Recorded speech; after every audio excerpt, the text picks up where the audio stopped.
নমস্কার বন্ধুরা, আমি কোজাগরি আবারও চলে এসেছি তোমাদের সামনে একটা ভিডিও উপস্থাপন করতে। গতকালের ভিডিওতে তোমরা সরস্বতী পুজো সংক্রান্ত যে ভিডিওটি পেয়েছো, যেটা আমি তোমাদের সামনে উপস্থাপন করেছি, আশা করি সেই ভিডিও থেকে তোমরা অনেক কিছু জানতে পেরেছো, তোমাদের ভালো লেগেছে। ভিডিওটি ছিল যে পুরোহিত ছাড়া বা ব্রাহ্মণ ছাড়া বাড়িতে কিভাবে নিজে নিজে সরস্বতী পুজো ইজিলি কমপ্লিট করতে পারবে, সেই তথ্য তোমাদের সামনে আমি উপস্থাপন করেছিলাম। আশা করি আমার উপস্থাপিত তথ্য থেকে বা আমার জানানো তথ্য থেকে তোমরা ভীষণভাবে উপকৃত হয়েছো। আশা করি সেইভাবেই পুরোহিত বা ব্রাহ্মণ ছাড়া নিজেরাও পুজো কমপ্লিট করতে পারবে, যারা বাড়িতে পুরোহিত বা ব্রাহ্মণ ছাড়া পুজো কমপ্লিট করতে চাইছো। আজ আমি তোমাদের জানাবো, যেটা গতকালের ভিডিওতে বলেছিলাম, আজ জানাবো যে সরস্বতী পুজোর দিন যারা বিদ্যার্থী আছো বা যারা চাকরি প্রার্থী আছো বা যারা চাকরি করছো, যারা চাকরির ক্ষেত্রটা আরও উন্নত করতে চাইছো, তাদের জন্য একটি ছোট্ট টোটকা ক্রিয়া, যার থেকে তোমরা ভীষণভাবে উপকৃত হবে বন্ধুরা। এই ছোট্ট ছোট্ট টোটকাগুলি আমি যখন পড়াশুনো করতাম বা আমি 3 বছর আগে যখন বিএড কমপ্লিট করেছিলাম, তখন আমি এই ছোট্ট টোটকা ক্রিয়াটি সম্পন্ন করার ফলে আমি ভীষণভাবে উপকৃত হয়েছিলাম। তাই ভাবলাম তোমাদের সামনে এটি শেয়ার করলে আশা করি তোমরাও আমার দ্বারা, আমার এই টোটকা ক্রিয়ার দ্বারা তোমরাও উপকৃত হবে এবং তোমরাও মা সরস্বতীর দ্বারা কৃপা লাভ করবে। সবই তো বলবো, তো চলো তার আগে একটু ইন্ট্রোটা দিয়ে ফেলি। বন্ধুরা, আমি ওমের মা চ্যানেলে তোমাদের আবারও সুস্বাগতম। আশা করি সকলে খুব ভালো আছো, সুস্থ আছো, আমিও ভালো আছি। আমি তো তোমাদের জানালামই যে আজ আমি তোমাদেরকে জানাবো সরস্বতী পুজোর বা বসন্ত পঞ্চমী বা শ্রী পঞ্চমীর একটি ছোট্ট টোটকা ক্রিয়া, যা বিদ্যার্থী থেকে চাকরি প্রার্থী বা সকল মানুষেরা যারা করলে উপকৃত হবে। তার সাথে অবশ্যই জানাবো পঞ্চমী তিথি কখন লাগছে, কতক্ষণ থাকছে, কোন সময়, ঠিক এক্স্যাক্টলি কোন সময়টা তোমরা ভালোভাবে পুজো বা অঞ্জলি সম্পন্ন করতে পারবে বাড়িতে বা কোনো স্থানে গিয়ে, সেটাও তোমাদের সাথে শেয়ার করব। গতকালের ভিডিওতেও শেয়ার করেছিলাম, তবু আজকের ভিডিওটাও আবার শেয়ার করব। আগামী পরশু দিন ভিডিওতেও আমি কালকের ভিডিওতেও আমি এই তথ্য শেয়ার করব, যাতে তোমরা তার থেকে উপকৃত হও।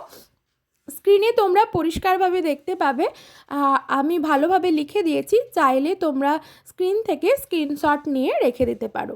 বুঝতে পারলাম বন্ধুরা, সরস্বতী পুজো সকল মানুষই করতে পারে, শুধুমাত্র বিদ্যার্থী বলে নয়, সকল মানুষরা, বিদ্যার্থী থেকে শুরু করে বয়স্ক ছোট সকলেই করতে পারে। কারণ সরস্বতী, মা দেবী সরস্বতী হলেন বিদ্যার দেবী, জ্ঞানের দেবী। তার কাছ থেকে জ্ঞান নেবার জন্য বা ভালোভাবে আমরা যাতে জ্ঞান জ্ঞাপন করতে পারি, তার জন্য আমরা সরস্বতী পুজো যে কোনো মানুষ করতে পারি। তো বন্ধুরা, তার সাথেও যদি আমাদের জীবনে কোনো জ্ঞানের দিকে কোনো যদি বাধা বিপত্তি থেকে থাকে, সেই বাধা বিপত্তি এড়িয়ে চলার জন্য আমরা এই ছোট্ট টোটকা ক্রিয়াগুলি যদি সরস্বতী পুজোর দিন সম্পন্ন করতে পারি, তাহলে আমরা ভীষণভাবে উপকৃত হব এবং ফললাভ করব। কী উপায়ে কেমন করে পুজো করবে সেটা তো আমি গতকালের ভিডিওতে তোমাদের জানিয়েছি। যদি কেউ না দেখে থাকো, তাহলে অবশ্যই একবার গিয়ে তোমরা দেখে নাও। আর যদি দেখে থাকো তাহলে তো কিছু বলার নেই, তাদেরকে অনেক ধন্যবাদ আমার ভিডিওটি দেখার জন্য। ভিডিওতে আরও কিছু জানার থাকলে অবশ্যই কমেন্ট করবে, আমি কমেন্টের যথাযথ উত্তর দেবার চেষ্টা করব বা উত্তর দেব। তোমাদের কমেন্ট পড়তে আমার ভীষণই ভালো লাগে। তো চলো বন্ধুরা, একবারটি বলে দিই, সরস্বতী পুজো বা বসন্ত পঞ্চমী বা শ্রী পঞ্চমী কখন লাগছে। পঞ্চমী তিথি লাগছে মঙ্গলবার দিন, অর্থাৎ 13ই ফেব্রুয়ারি 2024 সালের রাত্রি 8:13 থেকে। তোমরা দেখতে পাচ্ছ স্ক্রিনে বেশ ভালো করে লেখা আছে, তোমরা চাইলে স্ক্রিনশটটি নিয়ে রেখে দিতে পারো। আরও পরে আসছে পঞ্চমী তিথি ঠিক কখন শেষ হবে, তোমরা এক্ষুনি দেখতে পাবে। তো চলো তার আগে আমি একটু বলে দিই, বুধবার দিন পঞ্চমী তিথি শেষ হবে, অর্থাৎ বুধবার 14ই ফেব্রুয়ারি 2024 সন্ধে 6:05 পঞ্চমী তিথিটি কিন্তু শেষ হয়ে যাচ্ছে।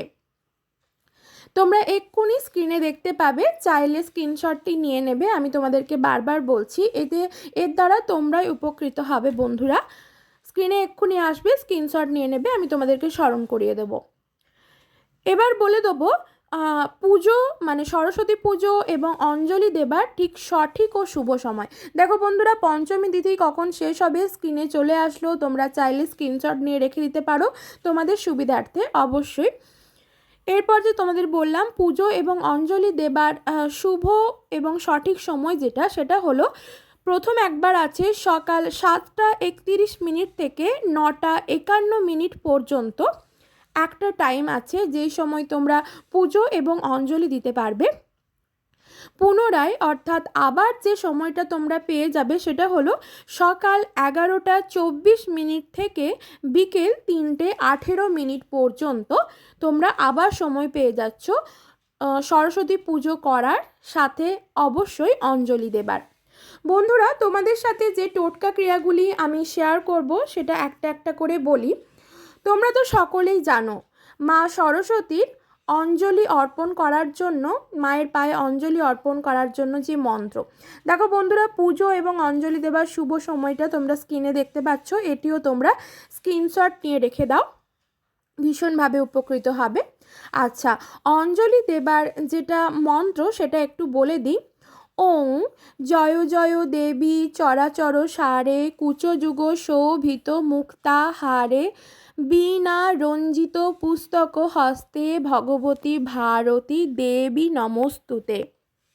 নমো সরস্বত্যৈ নমো নিত্যং ভদ্রকাল্যৈ নমো নমো বেদ বেদাঙ্গ বেদান্ত বিদ্যাস্থানেব্য এ বচ এষ সচন্দন পুষ্প বিল্বপত্রাঞ্জলি সরস্বত্যৈ নমো।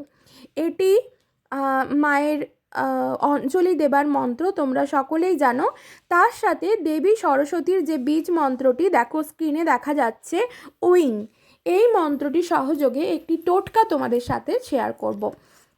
বন্ধুরা, যে সকল আমার ছোট ছোট বন্ধু আছে, অর্থাৎ যার সন্তানরা বা যাদের সন্তানরা পড়াশুনো ঠিকভাবে মনে রাখতে পারে না, তারা অবশ্যই, বা ধরো এমন অনেক মানুষ আছে যেটা আমার ছোটোবেলায় খুব হতো, আমি অনেক পড়তাম কিন্তু পড়া ঠিকভাবে মনে রাখতে পারতাম না, অর্থাৎ তার মানে কি স্মৃতিশক্তি খুব কম, তাই তো এটাই বোঝায়, যেটা আমার ছোটোবেলায় খুব অসুবিধে হতো। তো আমার মা কিন্তু আমাকে এই মন্ত্র এইভাবে জপ করাতো, বলতো সারাদিনে একবার হলেও এই মন্ত্র যেন 21 বার নয়তো 51 বার জপ করি, বা টাইম ধরে 10 মিনিট যেন জপ করি মা সরস্বতীর কাছে এক মনে চোখ বন্ধ করে বসে।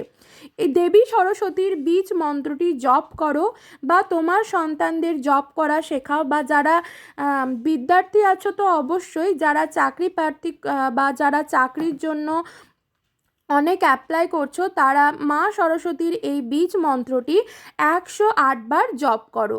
যদি জপমালা থাকে তাহলে তো ভীষণই ভালো, জপমালা না থাকলে তারা কিন্তু ঘড়ি ধরে টানা 10 মিনিট ওইং মন্ত্রটি জপ করতে পারো। ওইং ওইং ওইং ওইং এইভাবে কিন্তু জপ করো, এটি মা সরস্বতীর বীজ মন্ত্র। বন্ধুরা, যেমন আমরা মা লক্ষ্মীর বীজ মন্ত্র শ্রীং, এই মন্ত্রটি জপ করি পদ্মবীজ সহযোগে, অর্থাৎ পদ্মবীজের যে মালা যাদের কাছে থাকে সেটা সহযোগে যেমন জপ করি, তেমনই মা সরস্বতীর যে বীজ মন্ত্র ওইং, মা সরস্বতীর কাছে যদি তুমি সাদা স্ফটিক, যেটা স্ফটিকের মালা, মা সরস্বতীর প্রিয় মালা, যেমন মা লক্ষ্মীর প্রিয় মালা হলো পদ্মবীজের মালা, তেমনই মা সরস্বতীর প্রিয় মালা হলো সাদা স্ফটিকের মালা।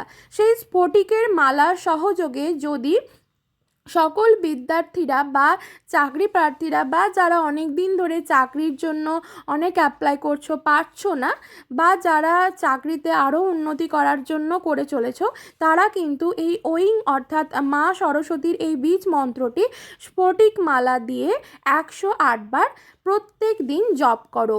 যদি তাদের প্রত্যেক দিন জপ করতে খুবই অসুবিধা হয়, তাদেরকে বলবো প্রত্যেক বৃহস্পতিবার স্নান করে শুদ্ধ হয়ে শুদ্ধ বস্ত্র পরিধান করে ঠাকুর ঘরে গিয়ে ঠাকুর ঘরে বসে মা সরস্বতীর কাছে মায়ের এই বীজ মন্ত্রটি অবশ্যই জপ করো। চেষ্টা করবে জপ করার সময় কোনো সাদা আসনে বসতে বা হলুদ কালারের আসনে বসতে, কারণ মা সরস্বতীর পছন্দের রং হলো হলুদ এবং সাদা। মা শ্বেতশুভ্রা, মায়ের গায়ের রং সাদা, মা সাদা বস্ত্র পরিধান করেন বা হলুদ বস্ত্র পরিধান করেন।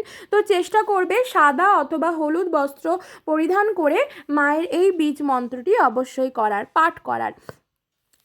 তারপর মায়ের যে প্রণাম মন্ত্রটি আছে সেটা হলো নমো সরস্বত্যৈ মহাভাগে বিদ্যে কমললোচনে বিশ্বরূপে বিশালক্ষী বিদ্যাং দেহি নমস্তুতে।